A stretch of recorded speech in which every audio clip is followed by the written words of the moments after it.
नमस्कार मु जानकी आपण मन को मोर यूट्यूब चैनल ओम परी ओडिया रेसिपी बहुत बहुत स्वागत। आज मु आपण मन को पई बहुत बढ़िया टेस्टी रेसिपी टे बनेची फूलकोबी कसा। तो चलंतु वीडियो टी जल्दी जल्दी आरंभ करिबा।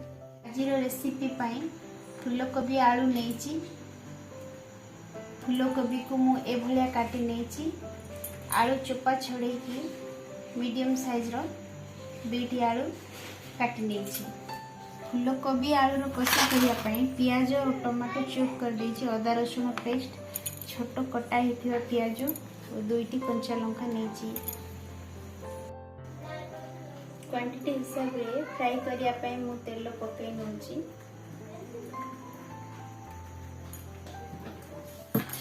फूलकोबी आलू फ्राई करने पकई देछि।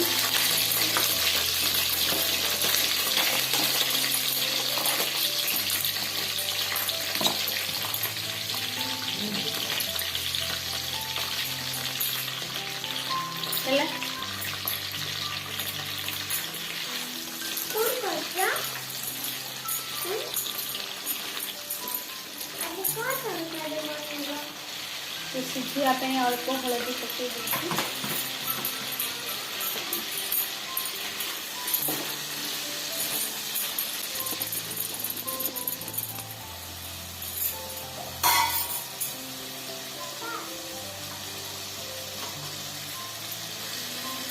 या सीझा मु घाटी लौची। अल्प समय घोड़े दूसरी। आज ये रेसिपी बनइबार गोटे कारण अच्छी मो पुअर फेवरेट रेसिपी से बनई। आपको से खाइले ही जानिबो तार टेस्ट मजा से कहबो पण माने तार खाइबा मजा भी देखि दिंतु।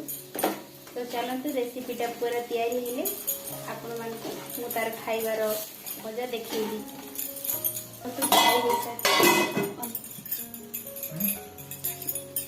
देख फ्राई हो सारी मुझे गोटे प्लेट में काढ़ी नौ।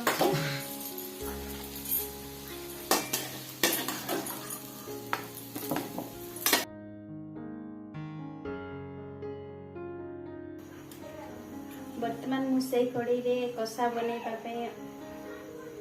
2 स्पून तेल पकई दूची।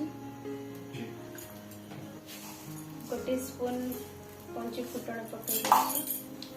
गोटे अलैच लवंग पकई दूची।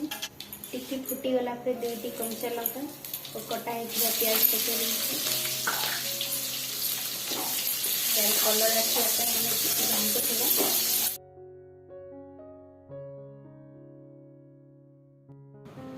बर्तमान आम अदा रसुण पेस्ट पकईदबा। अदा रसुण कंचा स्मेल जीवा पर्यंत टिके घांटी दे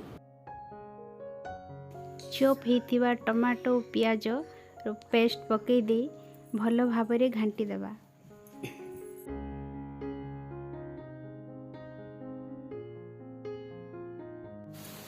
मां मोर हला कि मोर फेवरेट तरकारी जल्दी भोक लागुची। एबे रेसिपी बनूची बेटा। गोटे स्पून काश्मीरी लंका गुंड पकई दे। हाफ स्पून हलदी गुंड पकई दे।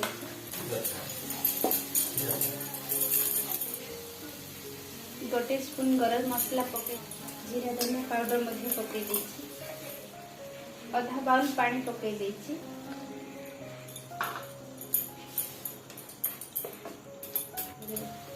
किछि समय घोड़े दे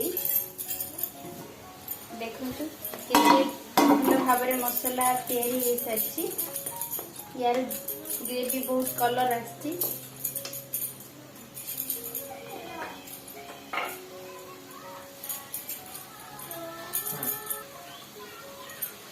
बहुत कम मसला भल भाव बन हो पार।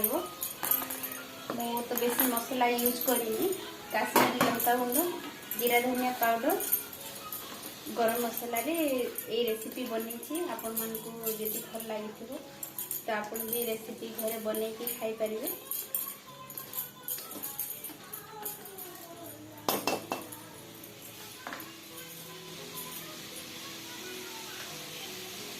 गोटे स्पून लुण पकई दूसरी।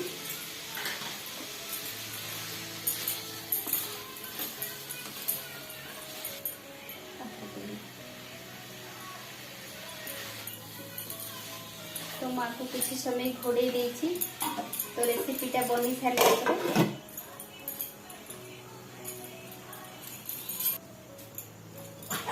देखंतु हमर फूलकोबी कषा एबे तैयारी हो सारी तो मुझे सिझापी गोटे ग्लास पानी पकई देछि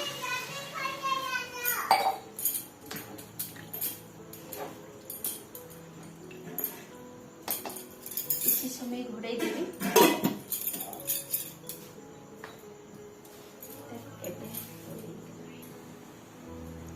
आपण मानकु जदि ये रेसिपी भल लगी थाए ताहले गोटे लाइक शेयर एवं सब्सक्राइब करी पाखरे थिया बेल आइकन को दबाई देवे जहा द्वारा मो वीडियो नोटिफिकेशन प्रथमे आपण मान पाखक जीवो। तेबे चलंतु रेसिपीटा केते दूर गला देखि नबा। देखंतु एते सुंदर भाबरे फूलकोबी आलूर कषा हो सारी। वर्तमान रेसिपीटा सरी जाइछि गोटे पात्र रे फूलकोबी आलू कषा काढ़ी दबा।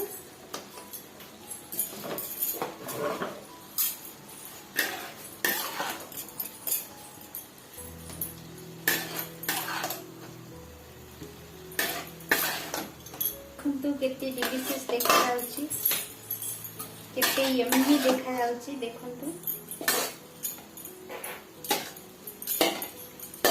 मोर ये रेसिपीटा पूरापूरी बनिकी रेडी हो तो चलतु खाइबा मजा ना। देखंतु केते सुंदर यम्मी लागुछि केते डिलिशियस देखा जाउछि। वर्तमान मो पुअर पसंदीदा रेसिपी बनी सारी। एबे चलतु देखिबा ताकू ये रेसिपी पसंद आसीबो कि नहीं। तो चलतु से खाइबाटा देखि नबा। आज मु आपण मानकु मो बड़ पुओ मो सान झील परी को देखेबी तो चलतु देखि नबा।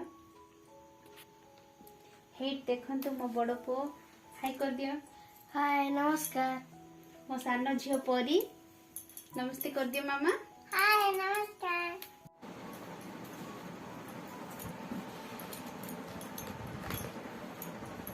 खाइबार मजा नियो।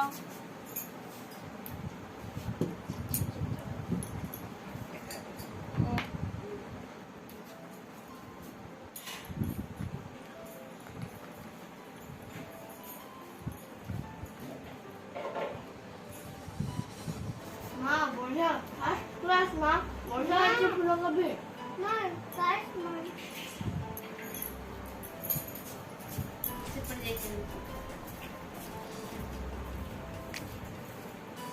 झील तते केमती लागला बढ़िया लागला। खाई दियो जल्दी खाई दियो।